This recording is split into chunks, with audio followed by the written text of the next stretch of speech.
Wow, that's intense. But I get, you know It what? is. Hey, listen, you appreciate this, and you may not. I used to have that oxidation on my. That's what you call oxidation on your front, your headlights. You know what I did one day? Yes. I put some toothpaste on. What? I put some toothpaste on it and let it dry. Can't wipe it off. Uh, It worked a little bit. You can. right. Hey, I tried. I tried, but it didn't work. But that's intense. You know what? It's very intriguing to hear what you just told us about this, about the industry. You would never think that industry was that huge. But then when you think about it, every time I go to Safe Light, they come in, to me, it's either days or weeks, or I got to wait for hours to get my vehicle. So I'm pretty sure now I can see where you're coming from, and it's definitely it's very untapped, and we need to get a lot of us. Um, Absolutely. Let me say this about the headlight aspect because I didn't get a chance for the viewers to really understand why I love it so much. I did a job for Duncan Motors, which is my biggest client in Buffalo, New York.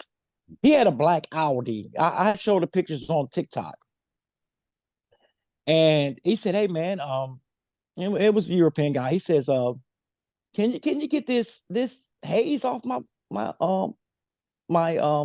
vehicle, because I had went, to try to solicit the client. And he said, sure. I said, sure, let me give you a demonstration on what I can do. All right. So I did the car for free. Okay. I wasn't looking for him. I wanted to show him my work ethic and my work. mm, Well, suffice it to say, he called me back 2 days later and says to me, oh man, you did such a wonderful job. I sold that Audi. I had been sitting on my lot for 6 months. And are you able to take on 3 dealerships? And I run 25 to 30 cars a week through you. That's what got me started into getting into the glass aspect part because every time I see the headlights done, I always see the dings in the windshield. And on many cars, I said, "Oh man, this is a major thing because if you're doing one oxidation, and we do charge 150 $45 service fee, which is 195. So if you do two, let's say one car, well, let's say 5 cars in one day, which is doable in 8 hours. That's $1,000 a day, bro.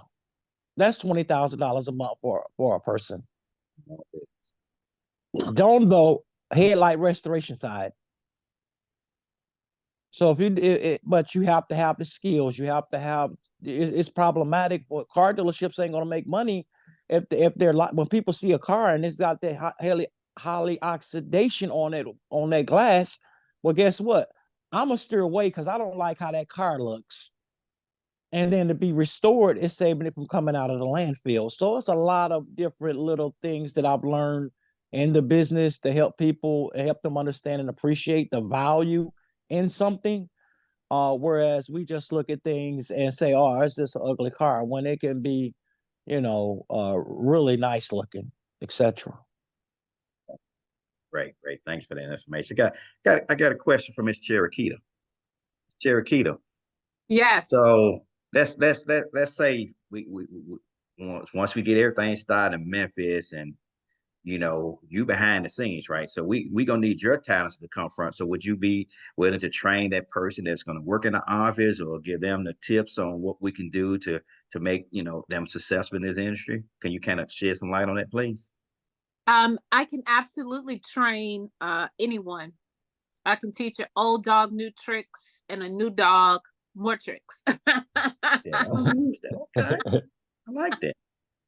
Thank you so much. No, I am wholeheartedly committed to seeing Flex flourish and become a staple for generations to come in our communities.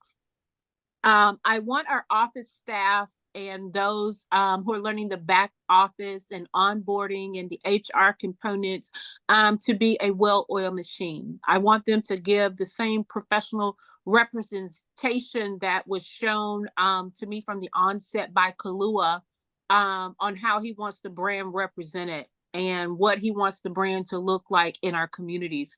So I'm more than willing to make sure that everyone who comes into the company is well trained and shares the same vision, and is willing to carry the torch from behind the scenes in making Flex Auto Glass a staple in the auto glass industry.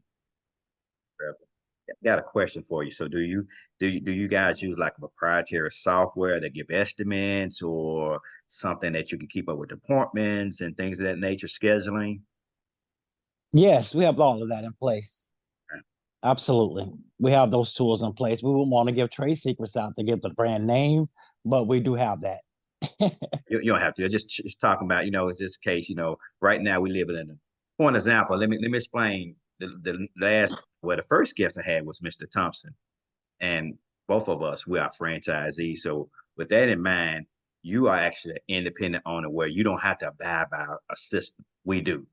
So in that case, Right. we have a proprietary system where we use to track an inventory, from inventory all down to scheduling to what, the whole nine in the industry. But with you, that's why I brought it up, because they're gonna want to know, like, oh, how we scheduling? Do we, we're not using the old school, how you schedule back in the day, but you do have some proprietary that you have or you created that you use to do that, correct? Yes, that's correct. Okay, great. So we need to know that is good information to have. Mr. Kaluha, like I said, it was a breath of fresh air to meet, brother. I didn't get a chance to meet Mr. Cherokee, but I'm pretty sure you guys make an excellent team. And Memphis, get ready, because we're about to light Memphis up. We're gonna start in a community called Westwood. That's the community I grew up Yes. in. That's a community that we're gonna bring back to life. We're gonna bring that community back to life by what? We're gonna educate our kids. We're gonna get them off the street and show them a trade so they can be Right. entrepreneurs. They can pass on to their children, so forth, so on. Because I'm gonna be honest with you, brother. I'm gonna be honest with your sister. When I went to Westwood High School, something, I wanted to go. My parents sent me there for education. I get it. But what kept me coming, and I used to love going, was the band. The band I love is something that kept on saying, you know what, I couldn't wait to sixth period to go see Mr. Abel so he could just fuss all day at us. But we had fun. It gave us something to do. Same thing with this trade. Same thing. This can be incorporated with that CTE program with the school systems. If they don't want to do it, we can do it. We don't have to, but I'm pretty sure if we go to the right parties, Dr. Figgins, I'm talking to you. I want to meet with you. I want to bring Mr. Kaluha in, and I want to bring you guys in to talk about this, because it's something that needs to be talked about. I mean, it's something that each state, I'm talking about, a lot of states are pushing this. Mississippi, Tennessee, Texas, they're pushing it. But guess what? No one is stepping up to the plate for the challenge. So guess what? Mr. Kaluha, Mr. Cherokee. Yes. Hey, count me in. I got my hand up. I'm ready for you guys to come to town so we can get this party started.